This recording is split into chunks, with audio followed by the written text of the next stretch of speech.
Midnight horror স্টেশনের সমস্ত গল্প শুনতে সাবস্ক্রাইব করুন আমাদের ইউটিউব চ্যানেলে।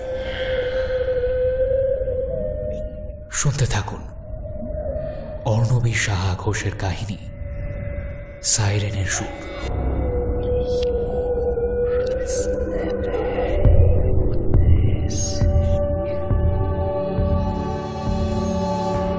পৃথিবীতে সব থেকে নিঃস্বার্থ ভালোবাসা বোধহয় মায়ের ভালোবাসা, সন্তানের প্রতি মায়ের ভালোবাসা।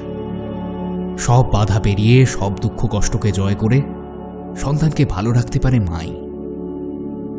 কিন্তু হঠাৎ যদি সেই সন্তান হারিয়ে যায়, আর এই সন্তান বা মা মানুষ না হয়ে হয় যদি কোনো অজানা প্রজাতির, কোনো রূপকথার দেশের প্রাণী। আচ্ছা, এক মা তার সন্তানকে ফিরে পেতে ঠিক কতটা নিষ্ঠুর হতে পারে? শুনতে থাকুন অর্ণবী সাহা ঘোষের কাহিনী সাইরেনের সুর।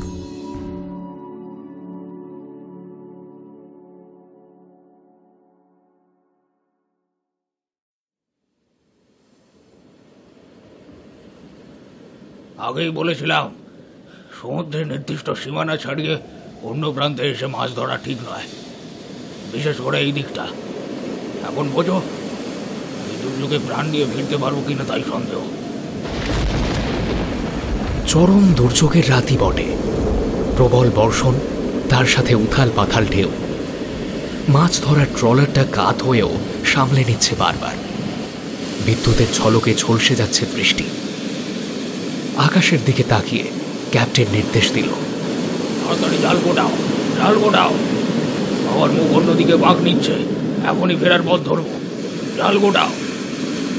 জাল টেনে তুলতে হিমশিম খাচ্ছে ছজন। সিক্ত হয়ে উঠছে ওদের পোশাক। হিম শীতল নোনতা জলের স্পর্শে কাঁপুনি ধরেছে ওদের শরীরে।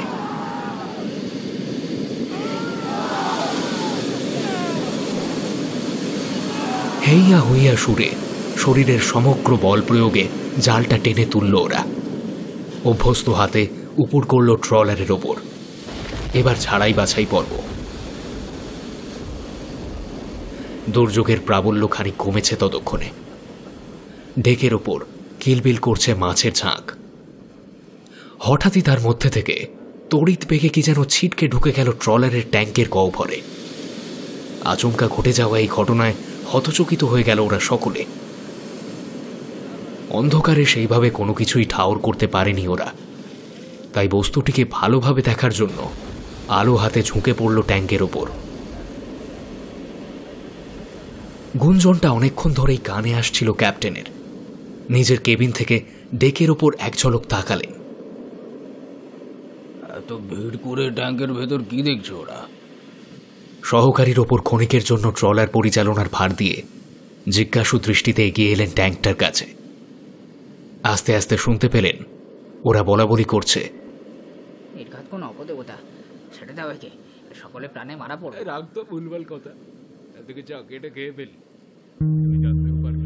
সমস্ত কথা শুনতে শুনতে বস্তুটিকে দেখার জন্য মনের মধ্যে আগ্রহ বাড়ছিল ক্যাপ্টেনের। জটলাটার কাছে এসে ঈষৎ গলা খাঁকারি দিয়ে বললেন, কি ব্যাপার? কিসের এত জটলা এখানে? চমকে উঠে সরে গেল সকলে। একজন কাঁপা কাঁপা হাতে এগিয়ে দিল আলোখানা। আলো হাতে ট্যাঙ্কের ভেতর ঝুঁকে পড়ে বস্তুটিকে দেখা মাত্রই স্তম্ভিত হয়ে গেলেন ক্যাপ্টেন। মাথা তুলে কয়েক মুহূর্ত কি যেন ভাবলেন, তারপর নির্দেশ দিলেন, তোমরা তোমাদের কাজ করো, এই ব্যাপারটা আমি দেখছি। তবে তোমরা খেয়াল রাখবে, একে যেভাবেই হোক বাঁচিয়ে রাখতে হবে। কথা শেষ করে পকেট থেকে মোবাইলটা বের করে সেভ করা নাম্বারগুলো থেকে একটা নির্দিষ্ট নাম্বার খুঁজতে থাকলেন ক্যাপ্টেন।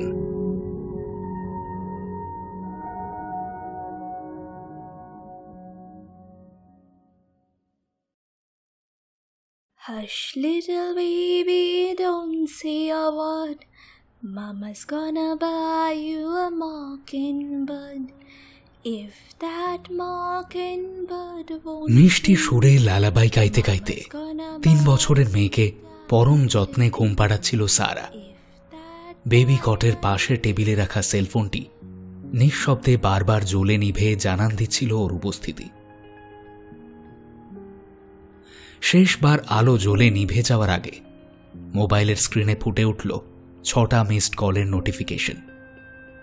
বিরক্ত হয়ে সেলফোনটা সুইচ অফ করতে যাচ্ছিল সারা, ঠিক তখনই মোবাইল স্ক্রিনে ফুটে উঠল বার্তা, দয়া করে ফোনটা ধরো, জরুরি দরকার। সাথে সাথেই আবার আলোর দাপাদাপি শুরু হলো মুঠোফোনে। ঘুমন্ত মেয়ের দিকে এক ঝলক তাকিয়ে ফোনটা কানে চেপে ব্যালকনিতে এসে দাঁড়ালো সারা। বিরক্ত হয়ে রিসিভ করল কলটা। ফোন ধরার সাথে সাথেই ওপাশের এক পুরুষ কণ্ঠ উত্তেজিত স্বরে বলে উঠল,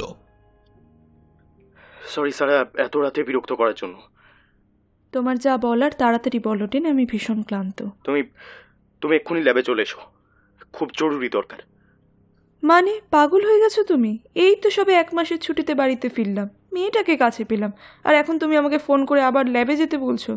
না না, আমি যেতে পারবো না, সেটা যতই জরুরি হোক। কথা শেষ করে ফোনটা কেটে দিতে যাচ্ছিল সারা, ঠিক তখনই ফোনের অন্য পাশ থেকে ডেন বলে ওঠে, সারা একবার, জাস্ট একবার এসো, বলছি তো অত্যন্ত জরুরি দরকার। ফোনের লাইন কেটে ঘুমন্ত মেয়ের মাথায় আলগোছে হাত ছোঁয়ালো সারা।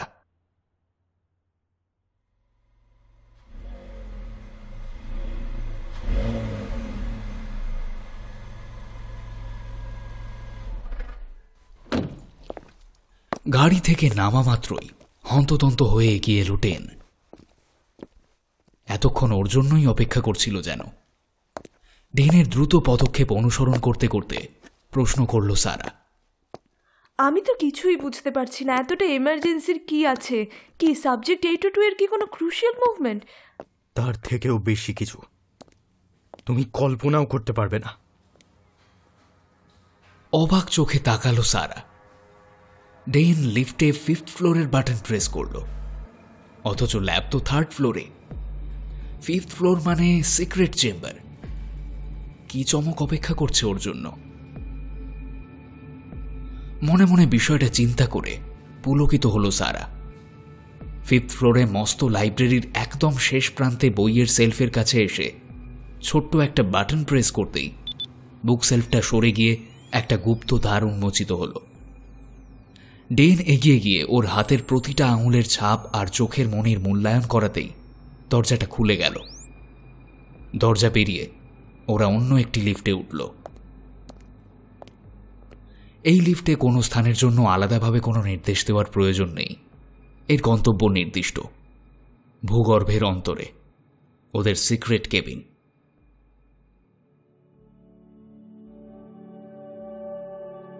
ডেন ও সারা দুজনেই জেনেটিক ইঞ্জিনিয়ার। এই সিক্রেট চেম্বারে লোকচক্ষুর আড়ালে কিছু প্রাণীর জিনের রকম ফের করে বিশেষ প্রজাতির প্রাণী সৃষ্টির চেষ্টা চালাচ্ছে ওরা। ডেন ও সারা ছাড়াও আরও দুজন আছে ওদের টিমে, ফ্রান্সিস আর রজার। ওরা দুজনেই মলিকিউলার বায়োলজিস্ট। এছাড়াও আরও একজন ছিল ওদের টিমে, কোনো কারণে আজ সে আর নেই। লিফটের থেকে বেরিয়ে সিক্রেট চেম্বারের দরজার সামনে দাঁড়িয়ে আর এক প্রস্থ নিজেদের মূল্যায়ন করিয়ে চেম্বারের ভেতর প্রবেশ করতেই একটা গাঢ় মিষ্টি গন্ধ পেল সারা। সাধারণত এই চেম্বার থেকে নানা রকমের কেমিক্যালের গন্ধই পেতে অভ্যস্ত ওরা, তাই একটু অবাক হয়ে ডেনকে প্রশ্ন করতে যাবে এমন সময় লক্ষ্য করল অনতি দূরে একটা সুবিশাল বিশেষ পাত্রের মধ্যে ঝুঁকে কি যেন দেখছে রজার, আর মাঝে মাঝে ব্যস্ত মুখে কি সব নোট করে চলেছে। একটু অবাক হলো সারা, মাত্র 2 দিন তার অনুপস্থিতিতে কি এমন ঘটল? আর ওই বিশেষ কন্টেনারটাই বা এলো কোথা থেকে? উদ্গ্রীব হয়ে এগিয়ে গেল সারা। কাছে গিয়ে দেখেই চমকে উঠল। ওই জলপূর্ণ বিশেষ পাত্রে নড়াচড়া করে বেড়াচ্ছে 13-14 ইঞ্চির এক প্রাণী, যার শরীরের ঊর্ধ্বভাগ মানবাকৃতির এবং কোমর থেকে বাদবাকি অংশ মৎস্য আকৃতি বিশিষ্ট।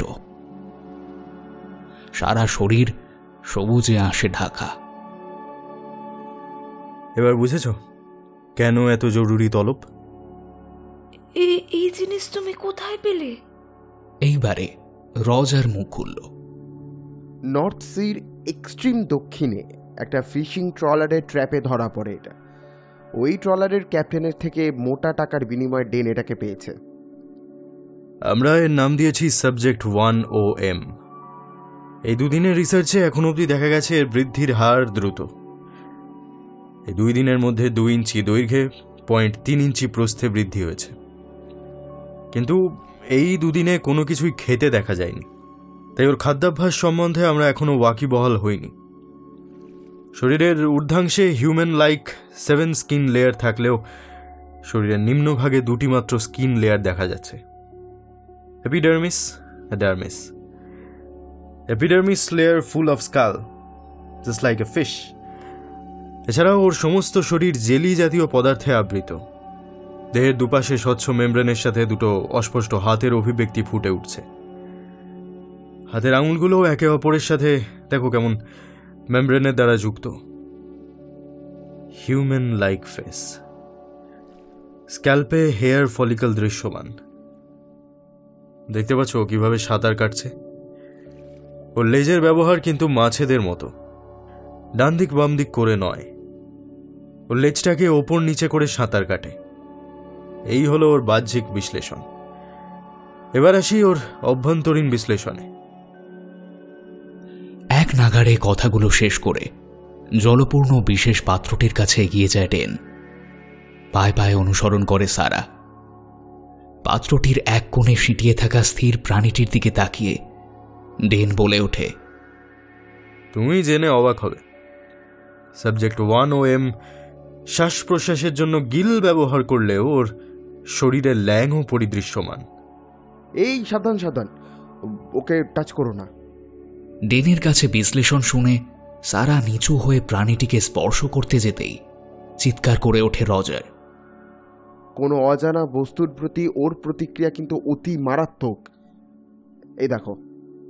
বলতে বলতে সামনে থাকা একটা ধাতব রডকে ওই বিশেষ পাত্রের মধ্যে রাখার সাথে সাথেই প্রাণীর শরীরে ফুটে উঠল অসংখ্য কাঁটা সদৃশ্য বস্তু। লেজের আগায় ফুটে ওঠা মস্ত কাঁটাটা দিয়ে বারংবার আঘাত হানল ধাতব রডটায়। রডটা তুলে নিতেই প্রাণীর শরীরের কাঁটাগুলো আবার মিলিয়ে গেল আপনা আপনি। তা কি ভাবলে, কি করা হবে একে নিয়ে? দেখো, এই 2 বছরে আমরা মাত্র 3টে প্রজেক্ট করতে পেরেছি। তার মধ্যে প্রথম 2টো আমাদের ভুলেই এমন বিভৎস আকার নিল, নিজেদের সৃষ্টিকে নিজেদেরই ধ্বংস করতে হলো। আর তৃতীয় প্রজেক্টেও ব্যর্থ হতেই চলেছি। আমাদের লেটেস্ট প্রজেক্ট সাবজেক্ট HO2 এর নো রেসপন্ড। তাই আমরা ভাবছি এর কোনো ক্লোন তৈরি করে সবাইকে চমকে দেব। এর ডিএনএ এর মলিকুলার স্ট্রাকচার সম্পূর্ণ আমাদের কাছে আছে। এই কাজটা আমাদের কাছে খুব সহজ, ভুল হওয়ার সম্ভাবনা কম। আমরা এতকাল ধরে এই ধরনের প্রাণীর কথা শুধুমাত্র গল্পে পড়েছি। আজ অবধি কেউ দেখেনি যাকে, তাকে আমরা সৃষ্টি করে সবার সামনে যখন প্রকাশ করব, ভেবে দেখো একবার যদি আমরা এটা করে দেখাতে পারি, তবে বুঝতে পারছো কি হতে চলেছে। উত্তেজিত দেখাচ্ছে ডেনকে। একটাও কথা না বলে দীর্ঘশ্বাস ছাড়ল সারা। এগিয়ে গিয়ে ঝুঁকে পড়ল সুবিশাল পাত্রটির ওপর। কি যেন লক্ষ্য করে বলল, ওর শারীরিক অবস্থার কিন্তু অবনতি ঘটছে। এক্ষুনি ওর প্রয়োজন কিছু খাবারের। ওর শরীরে ম্যামেলের বৈশিষ্ট্য আছে। আমার মনে হয় একটু দুধের ব্যবস্থা করলে ভালো হয়। তার প্রয়োজন পড়বে না। ওই জলে প্রয়োজনীয় প্রোটিন ও মিনারেল দ্রবীভূত আছে। খবর শুনেছ? কম্পিউটারের স্ক্রিনের দিকে তাকিয়েছিল ডেন। এমন সময় হন্তদন্ত হয়ে বাইরের স্বচ্ছ কাঁচের দরজা ঠেলে প্রবেশ করল ফ্রান্সিস। প্রত্যেকে উদ্গ্রীব হয়ে তাকিয়ে ওর দিকে। ফ্রান্সিস পকেট থেকে সেলফোন বের করে একটা খবর খুলে ধরল ওদের সামনে। এই শহরে কাল থেকে আজ অবধি 4 জন মানুষের মৃত্যু হয়েছে। মৃত্যুর কারণ জানা যায়নি, কিন্তু প্রত্যেকের মৃত্যুর প্যাটার্ন এক। কোনো কারণে ওদের ইয়ার ড্রাম বাস্ট করে মৃত্যু হয়েছে। এছাড়াও শরীরে সর্বত্র আঁচড়ের দাগ লক্ষ্য করা গেছে। আর সবথেকে গুরুত্বপূর্ণ ঘটনা, ডেন, তুমি যে ক্যাপ্টেনের কাছ থেকে পেয়েছো সে আর তার 2 সঙ্গীর মৃতদেহ পাওয়া গেছে বরিসন রোডে। ওখানকার কোন এক পানশালা থেকে ফিরছিল ওরা। ফ্রান্সিসের কথা শুনে হতবাক হয়ে যায় ওরা। ফ্রান্সিস মোবাইল স্ক্রিনে আঙুল চালিয়ে বের করে আনে কিছু ছবি। এই যে ওদের মৃতদেহের ছবি।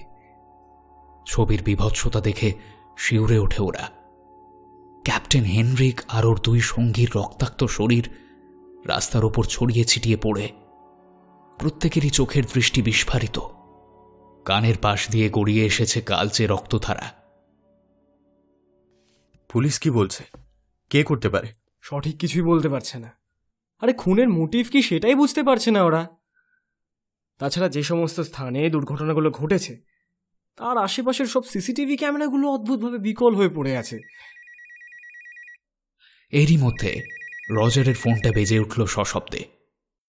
ফোন কানে চেপে নিচু স্বরে কার সাথে কথা বলছে যেন। ফোন রেখেই বলল, ওকে সরি টিম, আমাকে বিশেষ প্রয়োজনে এক্ষুনি একবার বাড়ি ফিরতে হবে। এখন তো প্রায় রাত 1টা, খানিক অপেক্ষা করে ভোরের আলো ফুটলে তারপর যাওয়াটা ভালো হবে না? আমি নিরুপায়, যেতেই হবে আমায়। কোটটা গায়ে চাপাতে চাপাতে রজার বেরিয়ে গেল।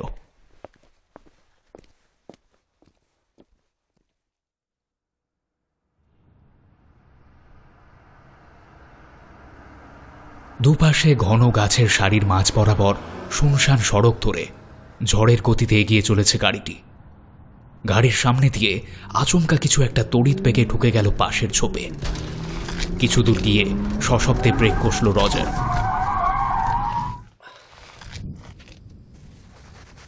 গাড়ির রিয়ার ভিউ মিররে চোখ রেখে দেখার চেষ্টা করল কিছু। অন্ধকার চারপাশ। কিছু না দেখতে পেয়ে গাড়িটা আবার স্টার্ট দিতে যাবে, সেই মুহূর্তে অদ্ভুত এক সুর ও মূর্ছনা ছড়িয়ে পড়ল চারদিকে। রজার মুগ্ধ হয়ে শুনতে লাগলো সেই সুর। ভুলে গেল সবকিছু।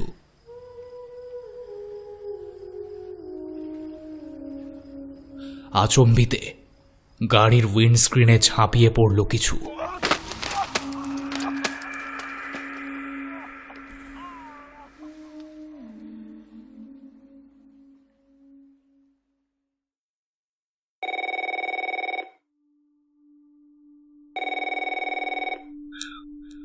ফোনের শব্দে ঘুম ভেঙে গেল ডেনের।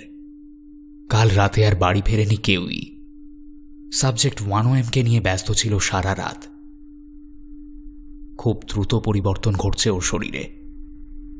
গিলের আকার ছোট হয়ে আসছে ক্রমশ, বড় হচ্ছে ফুসফুসের আকার। ওর শরীরের ঊর্ধ্বাংশে মানব শরীরের প্রকৃতি সুস্পষ্ট হচ্ছে আরও।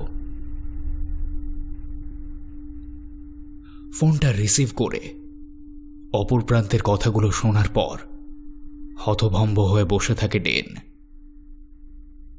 কি হলো? সব ঠিক আছে ডেন?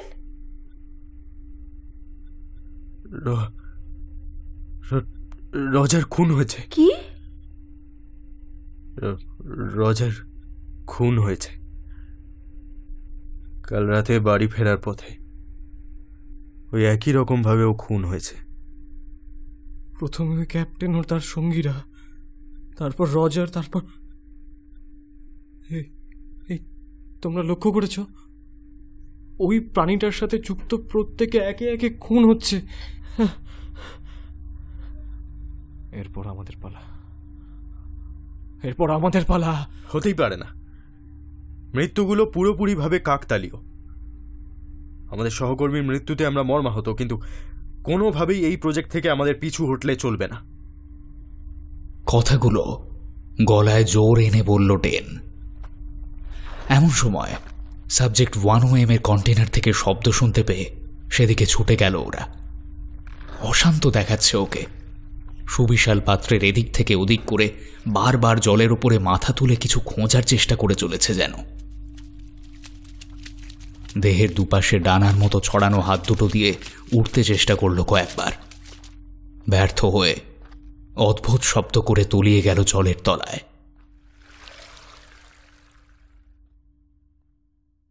একে যত দেখছি তত যেন অবাক হচ্ছি। ঠিক কি জাতীয় প্রাণীও? ওর শরীরে রেপটাইল, অ্যাম্ফিবিয়ান, ম্যামাল সব ধরনের বৈশিষ্ট্য আছে। এখন তো দেখছি আবার ওড়ারও চেষ্টা করছে। বিস্ময়ের সুরে বলল সারা।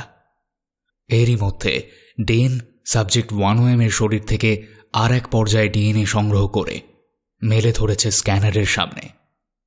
স্ক্রিনের ওপর উদ্গ্রীব হয়ে তাকিয়ে অন্য দুজন। খুব দ্রুত জেনেটিক মিউটেশন হচ্ছে, ফ্রেম শিফট মিউটেশন। ফ্রান্সিস, এক্ষুনি সাবজেক্টের ডিএনএ স্যাম্পল প্রিজার্ভ করো প্লাজমিডের জন্য। মনে হচ্ছে হাতে বেশি সময় নেই। সাবজেক্ট 1OM এর রেসপন্স কমে আসছে ডেন। একটা গোটা দিন ওই প্রাণীটির ওপর নানা রকমভাবে পরীক্ষা নিরীক্ষা চালানোর পর দিনের শেষে প্রাণীটা কেমন যেন নিস্তেজ হয়ে পড়েছে। সেই দিকেই ডেনের দৃষ্টি আকর্ষণ করতে চাইল ফ্রান্সিস। সম্মতি জানালো সারাও। ওকে আমাদের আর প্রয়োজন হবে না। কালকের মধ্যেই ওর শরীরের অভ্যন্তরীণ অঙ্গ প্রত্যঙ্গগুলোকে ভালোভাবে বোঝার জন্য অটোপসি করব। তারপর বিশেষ বিশেষ অঙ্গগুলোকে সংরক্ষণ করে রাখা হবে। ওকে মেরে ফেলবে তুমি? বিস্ময়ে প্রশ্ন করল ফ্রান্সিস। বেপরোয়াভাবে কাঁধ ছাঁকালো ডেন। সব সিদ্ধান্ত তুমি একা নিতে পারো না ডেন, আমরা তোমাকে সমর্থন করছি না। এটাই আমার ডিসিশন। উন্মাদ হয়ে গেছো তুমি ডেন। ওহ, তোমাকে বোঝানোটা আমাদের সাধ্য নয়। উত্তেজিত স্বরে বলে ওঠে সারা। তারপর 2 আঙুলে কপালের দুপাশ টিপে ধরে হতাশ সুরে বলে, ভীষণ ক্লান্ত লাগছে আমার। আর তাছাড়া আমার মনে হয় এখন রজারের পরিবারের পাশে দাঁড়ানোটা বেশি প্রয়োজন। Please excuse me. কথা শেষ করে ডেনের পাশ কাটিয়ে বেরিয়ে আসে সারা।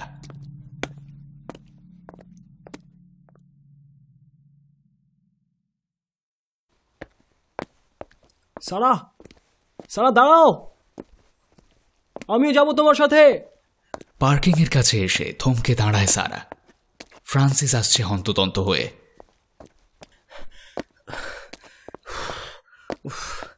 কখন থেকে ডাকছে, শুনতে পাওনি? গাড়ির কাছে এসে হাঁপাতে হাঁপাতে জিজ্ঞেস করল ফ্রান্সিস। সত্যি একটু অন্যমনস্ক ছিল সারা। ওর মাথার মধ্যে ঘুরপাক খাচ্ছে একটাই প্রশ্ন, এতগুলো খুনের নেপথ্যে কে? বিষয়গুলো বিশ্লেষণ করছিল মনে মনে, তাই শুনতে পায়নি ও। গাড়ির চাবিটা ফ্রান্সিসের হাতে ধরিয়ে অনুরোধ করল, তুমি চালাও।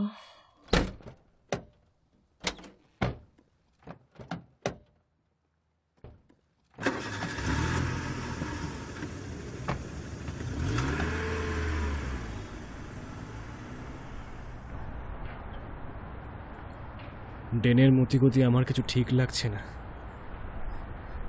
এতদিন ধরে একসাথে কাজ করছি, ওর মধ্যে এতটা পরিবর্তন আমি আগে কখনো দেখিনি। ড্রাইভিং সিটের পাশের সিটে বসে থাকা সারার দিকে তাকালো ফ্রান্সিস। বড় অন্যমনস্ক লাগছে ওকে। নোটপ্যাডের ওপর ঝুঁকে খুব আগ্রহ নিয়ে কি একটা যেন পড়ে চলেছে তখন থেকে। ফ্রান্সিসের বলা একটা কথাও কানে গেছে বলে মনে হলো না। এবার একটু গলার স্বর উঁচু করেই বলল ফ্রান্সিস, কি করছো বলো তো অত মন দিয়ে? সাবজেক্ট 1OM এর সাথে মারমেরির কি আশ্চর্য মিল! এ দেখো।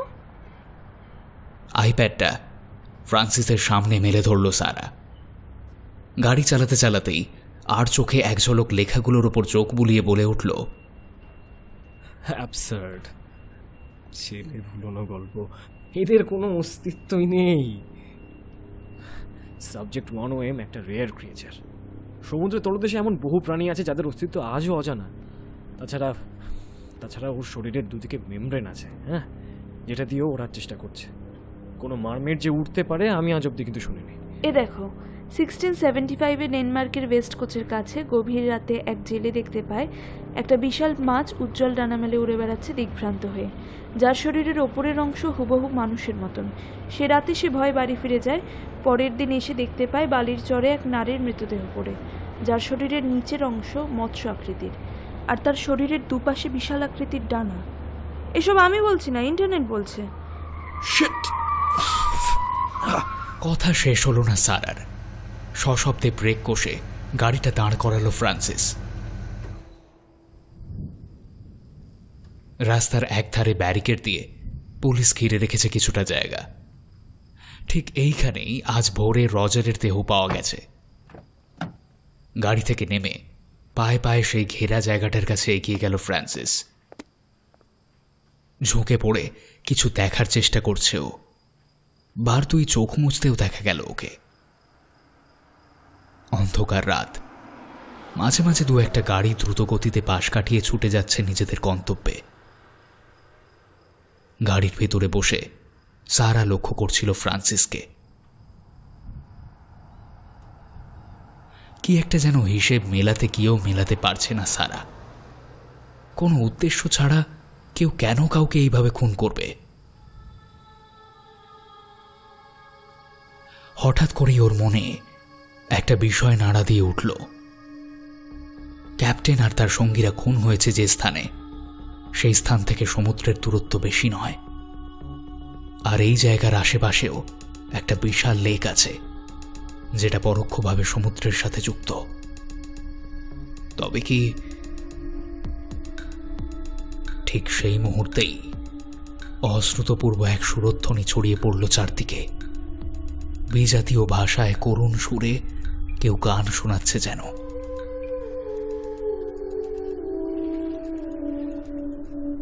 সব ভুলে তন্ময় হয়ে শুনতে লাগলো ফ্রান্সিস।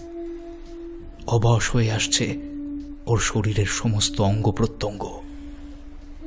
গাড়ির ভিতর মন্ত্রমুগ্ধের মতো বসেছিল সারাও।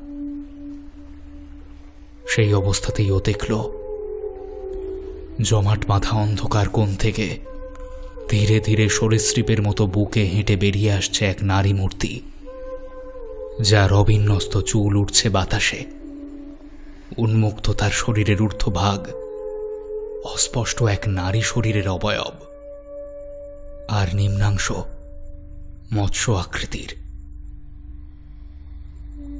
ল্যাবের ওই প্রাণীটির সাথে অদ্ভুত সাদৃশ্য আছে।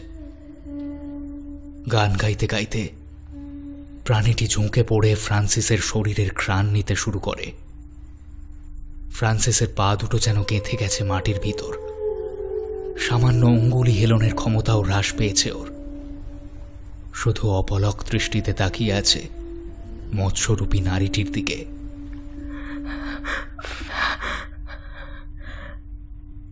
ডাকতে গিয়ে বুঝতে পারল গলার স্বর রুদ্ধ হয়ে আসছে সারার।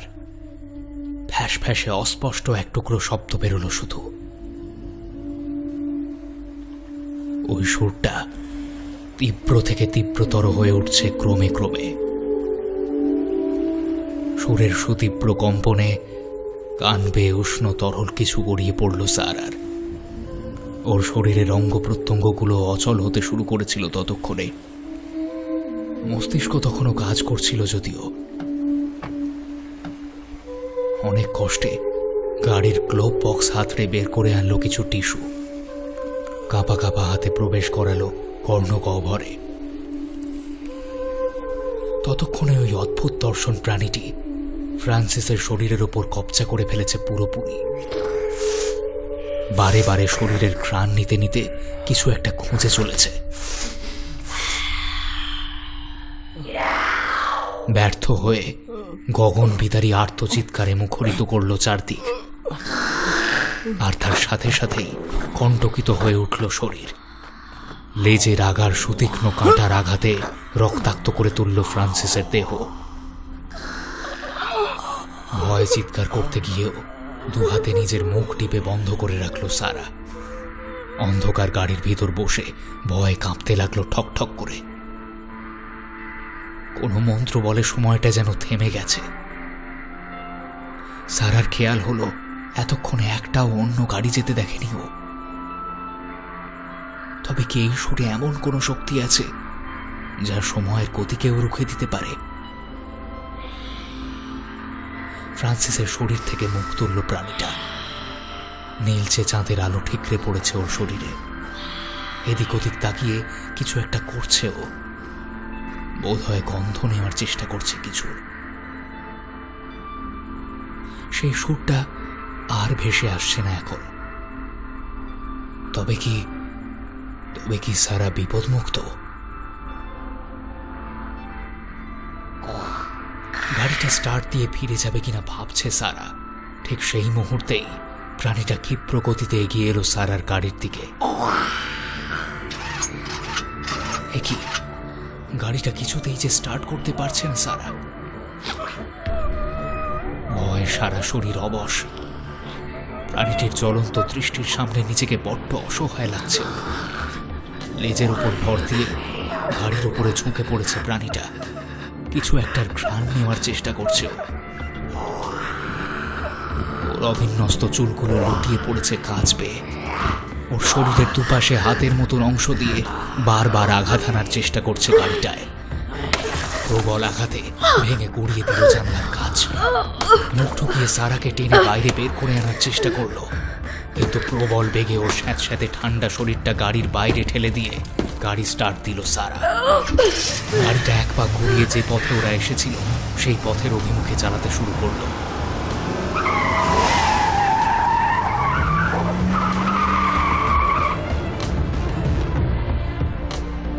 কিছুটা এগিয়ে ভয় ভয় তাকালো গাড়ির রিয়ার ভিউ মিররে। লক্ষ্য করলো সেই প্রাণীটাও সরীসৃপের মতো এঁকে বেঁকে এগিয়ে আসছে ওর সাথে সাথে। গাড়ির গতি বাড়ালো সারা।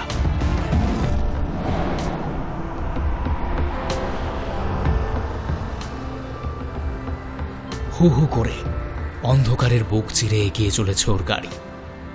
আর একবার লক্ষ্য করল, না আর দেখা যাচ্ছে না ওকে। তবুও নিশ্চিন্ত হতে পারল না সারা। গাড়ির গতি বাড়িয়ে দিল আরো।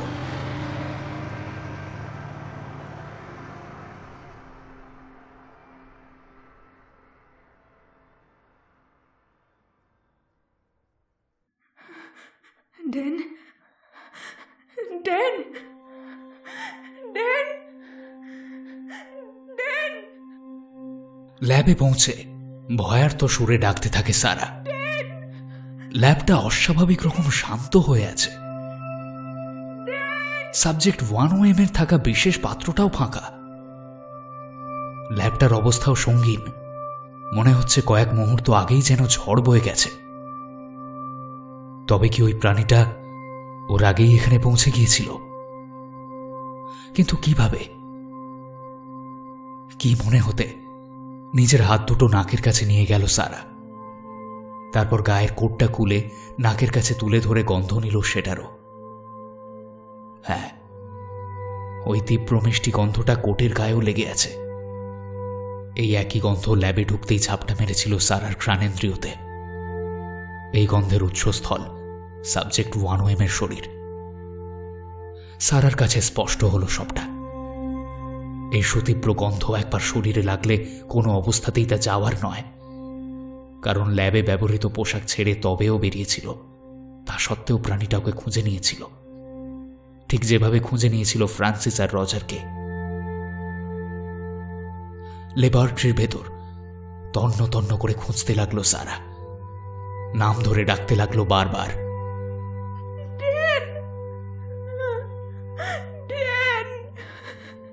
মেঝের দিকে চোখ পড়তেই লক্ষ্য করল জলের দাগ। জলে ভেজা কোনো বস্তুকে মেঝের উপর দিয়ে ঘষতে ঘষতে টেনে নিয়ে গেলে যেমনটা হয় তেমনটা। লিফট অব্দি দাগটা গেছে। ওদিক থেকে আসার সময় তাড়াহুড়োয় লক্ষ্য করেনি সারা। এখন দেখছে এখনো মিলিয়ে যায়নি দাগটা। তাহলে এটা অনুসরণ করলে ডেনকে পাওয়া যেতে পারে। সারা ছুটতে শুরু করলো। দাগটা পার্কিং অব্দি গেছে। ওই তো ডেন। প্রাণীটাকে টেনে হিঁচড়ে গাড়িতে তুলছে। অদ্ভুত অস্ফুট স্বরে চিৎকার করছে প্রাণীটা, ছটফট করছে।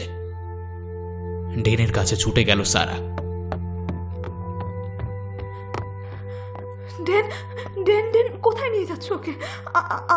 আমার কথা শোনো, তোমায় কিছু বলার আছে। সারার কথায় বিন্দুমাত্র কর্ণপাত না করে ডেন বলে ওঠে, ও সারা, তুমি জানো না আমাদের সব পরিশ্রম ব্যর্থ। ব্যারেন আরও কিছু লোকজন নিয়ে চড়াও হয়েছিল, সব কিছু তছনছ করে দিয়ে গেছে। ও ধমকি দিয়েছে আমাদের গোপন ল্যাবের কথা ঊর্ধ্বতন কর্তৃপক্ষকে জানাবে। ও সন্দেহ করেছে এই হত্যাগুলোর পিছনে আমরা দায়ী। ওর ধারণা আমরা এমন কোনো প্রাণী তৈরি করেছি যেই ধ্বংসলীলা চালাচ্ছে। আগের প্রজেক্টে ওদের ভ্রান্তির জন্য আমরা যে মরতে বসেছিলাম সেটাও ভুলে গেছে। ও ভুলে গেছে ওর ভুলের জন্যই আমরা ওকে আমাদের টিম থেকে বহিষ্কার করেছি। আমি এইভাবে সব শেষ হতে দেব না সারা। একে নিয়ে আমি কক্স আইল্যান্ডে যাচ্ছি। ওখানে আমাদের গোপন ডেরার কথা কেউ জানে না। তোমারই অপেক্ষাতে ছিলাম। উঠে এসো গাড়িতে, ভয় নেই। ওর আত্মরক্ষার বস্তু ওই কাঁটাগুলো আমি উপড়ে নিয়েছি। নিশ্চিন্তে উঠে আসো, বন্দরে জাহাজ তৈরি আছে। উস্কো খুস্কো চুল আর উত্তেজিত লালচে মুখে ওকে উদ্ভ্রান্তের মতো দেখাচ্ছে। গাড়ির ভেতরে প্রাণীটা হাঁ করে নিঃশ্বাস নিচ্ছে। ওর মুখখানা এখন সুস্পষ্ট মানব মুখের আকৃতি নিয়েছে। নাসারন্ধ্র সুস্পষ্ট হয়েছে। মুখের দুপাশে গজিয়ে উঠেছে কান।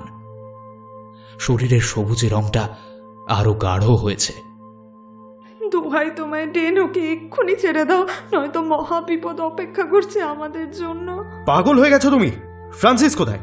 ওকে এক্ষুনি বন্দরে আসতে বলো। ড্রাইভিং সিটে বসতে বসতে বলল টেন। ও আর কোনোদিনও আসবে না ডেন, ও কোনোদিনও আসবে না। অশ্রুরুদ্ধ কণ্ঠে চিৎকার করে ওঠে সারা। সে এসেছে, নিজের সত্তাকে ফিরিয়ে নিয়ে যেতে সে এসেছে। সেই খুন করেছে রজারকে, ফ্রান্সিসকে, ক্যাপ্টেনকে, আর এবার তোমার আর আমার পালা। অসম্ভব, সব চক্রান্ত, সব চক্রান্ত। ও এইবার বুঝেছি, তোমরা সবাই ব্যারেনের সঙ্গে যুক্ত। আমাকে তোমরা কিছুতেই সাফল্যের চূড়ায় পৌঁছতে দেবে না, তাই তো? বেশ, থাকো তুমি, আমি চললাম। সশব্দে গাড়ি স্টার্ট দিয়ে এগিয়ে গেল টেন। সারা মুখ থুবড়ে পড়ল মাটিতে। রাগে, দুঃখে, অপমানে জ্বলে উঠল শরীর। এক মুহূর্তের জন্য ভাবল সব ছেড়ে চলে যাবে কোথাও। তারপরের মুহূর্তেই চোখের সামনে ভেসে উঠল সাবজেক্ট 1OM এর অসহায় চোখ দুটো। ধুলো ছেড়ে উঠে চটপট নিজের গাড়িতে স্টার্ট দিল সারা।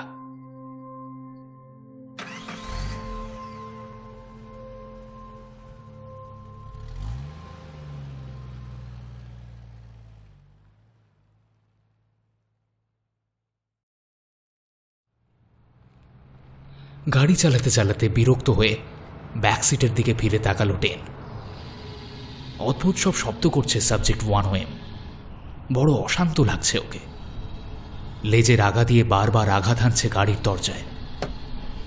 ডেন পকেট হাতে বের করে আনলো মেডাজেলাম পূর্ণ সিরিঞ্জটা। এক হাতে গাড়ির গতিবিধি নিয়ন্ত্রণ করতে করতে অন্য হাতে সজোরে প্রবেশ করালো প্রাণীটার শরীরে। অব্যক্ত বেদনায় কোঁকিয়ে উঠল প্রাণীটা। তারপর ধীরে ধীরে ঝিমিয়ে পড়ল। পিছনে ফিরে আর একবার দেখে নিল টেন প্রাণীটিকে। তারপর নিশ্চিন্ত হয়ে ওয়্যারলেস হেডসেটটা গুঁজে নিল কানে। উচ্চাঙ্গ সঙ্গীতের ধ্বনিতে চাপা পড়ল অন্য এক অপার্থিব শব্দ। হঠাৎই জ্বলন্ত গাড়ির ছাদের ওপর ভারী কিছু পড়ার শব্দে সচেতন হয়ে উঠল টেন। দেখল গাড়ির উইন্ডস্ক্রিনের ওপর উল্টো হয়ে ঝুলছে সবুজে রঙের এক নারী শরীর। ভয়ে সেটিয়ে গেল টেন। তার মানে সারা ঠিক কথাই বলেছিল, এই খুন করছে ওদের। ততক্ষণে সেই নারী মূর্তির সুবিশাল মস্তক বারবার আঘাত হানছে গাড়ির কাছেতে। সময় নষ্ট করল না টেন। বন্দর বেশি দূরে নয়। গাড়ির গতি দ্বিগুণ করে দিল। গাড়ির উপর থেকে ছিটকে পড়ল প্রাণীটা।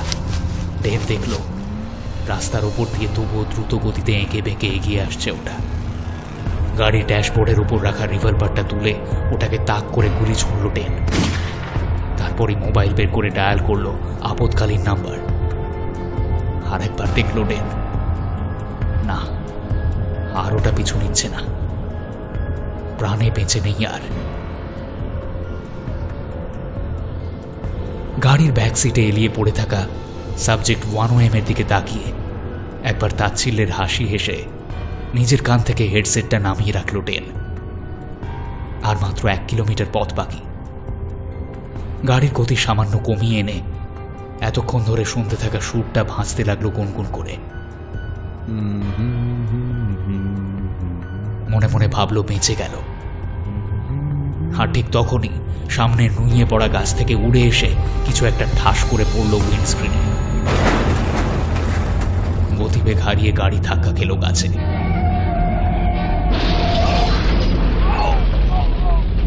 প্রবল আঘাতে ডেনের মাথা ফেটে রক্ত গড়াচ্ছে। ভাঙা জানলার ভিতর দিয়ে ওই নারী মূর্তি প্রবেশ করতে চাইছে গাড়ির ভিতরে, টেনে বের করে আনতে চাইছে ডেনকে। কি আসুরিক শক্তি প্রাণীটার! হাতের মতো অঙ্গ দুটি দিয়ে খিমচে ধরেছে ডেনের শরীর।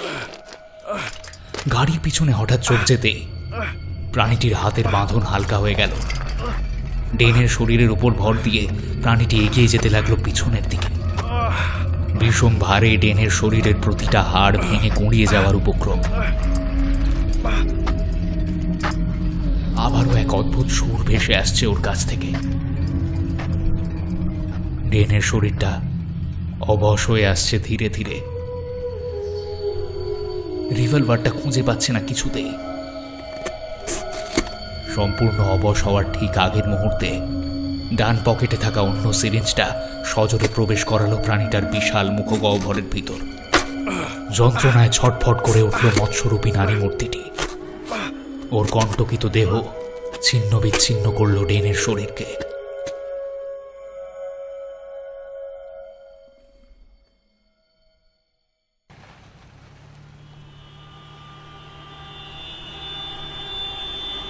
গাড়ি থেকে দ্রুত নামল সারা। পুলিশ মিডিয়া ঘিরে দাঁড়িয়ে আছে ডেনের গাড়ির চারপাশে। মাথার ওপর ঘুরছে হেলিকপ্টার। ফরেস্ট অফিসাররা বিশাল জালে বন্দি করেছে সুবিশাল প্রাণীটিকে। ফ্ল্যাশের ঝলকানিতে ঝলসে যাচ্ছে চারদিক। কাছে গিয়ে দেখল সারা, এখনো ষাঁড় আছে প্রাণীটার। অসহায়ভাবে তাকিয়ে আছে অন্য জালে বন্দি থাকা ওর সন্তানের দিকে। কড়া মিডাজেলামের ডোজে হারিয়ে ফেলেছে ওর অন্যতম অস্ত্র, ওর সুর। ওদের সামনে নতজানু হয়ে বসে পড়ে সারা। দুহাত জড়ো করে আকুতি করে, তোমাদের ওদের ছেড়ে দাও, ওদের যেতে দাও। ওরা কোনো দোষ করেনি। সন্তানের থেকে মাকে আলাদা করে নেওয়া অন্যায়। এই অন্যায় যারা করেছে তারা শাস্তি পেয়েছে। ওরা ভগবানের দূত। ওদের ক্ষতি করো না প্লিজ। ওদের যা সাজা তা আমাকে দাও। ওদের ছেড়ে দাও প্লিজ। কাঁদতে কাঁদতে মাটির ওপর লুটিয়ে পড়ে সারা। সারার কথায় বিন্দুমাত্র ভ্রুক্ষেপ না করে ওর হাত ধরে টানতে টানতে ঘটনাস্থল থেকে বের করে নিয়ে যায় দুই সশস্ত্র পুলিশ কর্মী। অন্যদিকে সাবজেক্ট 1OM-কে উঠিয়ে বিশেষ কোনো স্থানে নিয়ে যাওয়ার জন্য প্রস্তুতি শুরু হয়ে গেছিল ততক্ষণে। ক্রেনের সাহায্যে ওর জালটা তোলার চেষ্টা চলছিল। সাবজেক্ট 1OM তখন সংজ্ঞাহীন। অগন্তি বন্দুকের নল তাক করা আছে ওই সুবিশাল মৎস্যরূপী নারীটির দিকে। সাধারণ মানুষকে সরিয়ে নিয়ে যাওয়া হচ্ছে নিরাপদ দূরত্বে। ধীরে ধীরে মায়ের দৃষ্টির নাগালের বাইরে চলে যেতে লাগলো তার সন্তান। এমন সময় জলের ভিতর ছটফট করতে করতে আচমকা জাল ফুঁড়ে উঠে দাঁড়ালো প্রাণীটি। ধীরে ধীরে বিশাল ভয়ঙ্কর রূপ ধারণ করল সেটা। প্রাণীটি দৈর্ঘ্যতে আকাশ ছুঁই ছুঁই প্রায়। ওর কণ্টকিত সবুজে শরীরটা জ্বলছে নিয়ন আলোর মতো। তীব্র ক্ষোভে দু চোখে ধিকি ধিকি আগুন জ্বলছে যেন। ওর দিকে ধেয়ে আসা প্রত্যেকটা গুলি উপেক্ষা করে ও এগিয়ে যেতে থাকে সেই গাড়িটা লক্ষ্য করে, যেই গাড়িতে ওর সন্তানকে নিয়ে যাচ্ছে ওরা। সামনে থাকা প্রতিটা বস্তুকে দুমড়ে মুচড়ে এগিয়ে চলেছে সে। কোনো দিকে ভ্রুক্ষেপ নেই তার।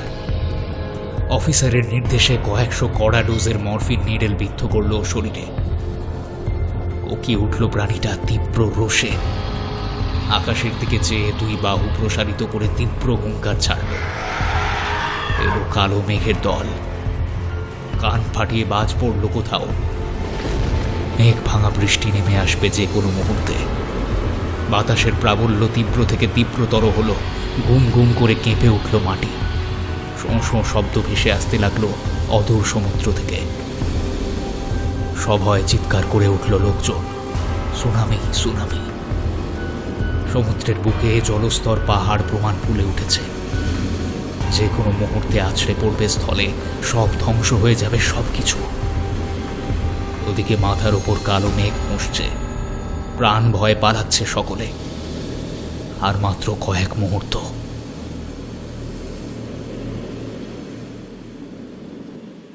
চটপট জাল খুলে সাবজেক্ট 1OM-কে মুক্ত করল সারা। কাল বিলম্ব না করে মৎস্বরূপী নারী মূর্তির কাছে নামিয়ে রাখল ওকে। কয়েক মুহূর্তের মধ্যে সে ভয়ঙ্কর রূপ ত্যাগ করে শান্ত হল। নিজের সন্তানকে বুকে জড়িয়ে তৃপ্ত হল যেন। সাথে সাথেই এক অপার্থিব সুরমূর্ছনা ছড়িয়ে পড়ল আবার। সুবিশাল জলোচ্ছ্বাস স্থলভাগে আছড়ে পড়ার আগের মুহূর্তে যেন থমকে গেল। আবারও ধীরে ধীরে ফিরে গেল যে পথে এসেছিল সেই পথে। মেঘ ভাঙা বৃষ্টির ধারা পেঁজা তুলোর মতো তুষার হয়ে ঝরল পৃথিবীর বুকে।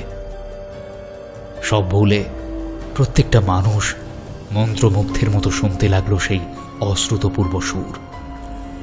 ওদের চোখ দিয়ে গড়িয়ে পড়তে লাগলো অশ্রুধারা। আর কারোর কান বেয়ে কালচে রক্তের ধারা বের হয়ে আসলো না, কারণ এই সুরে আক্রোশ নেই, আছে প্রশান্তি, সবকিছু ফিরে পাওয়ার অব্যক্ত আনন্দ।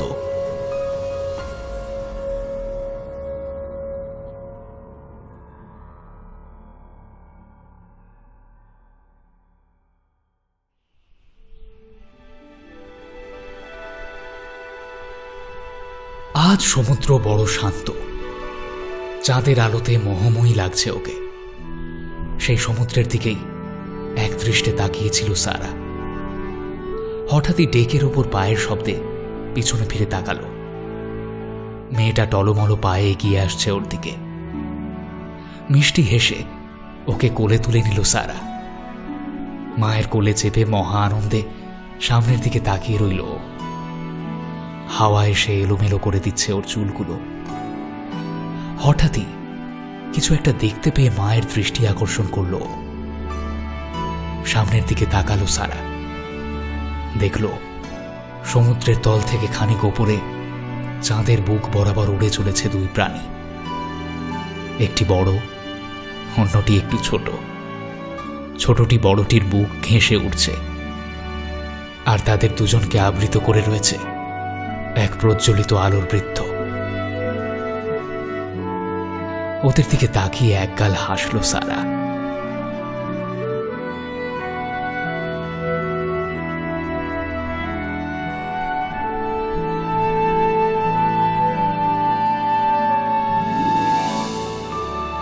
আজ গল্প পাঠে ছিলাম আমি তমাল।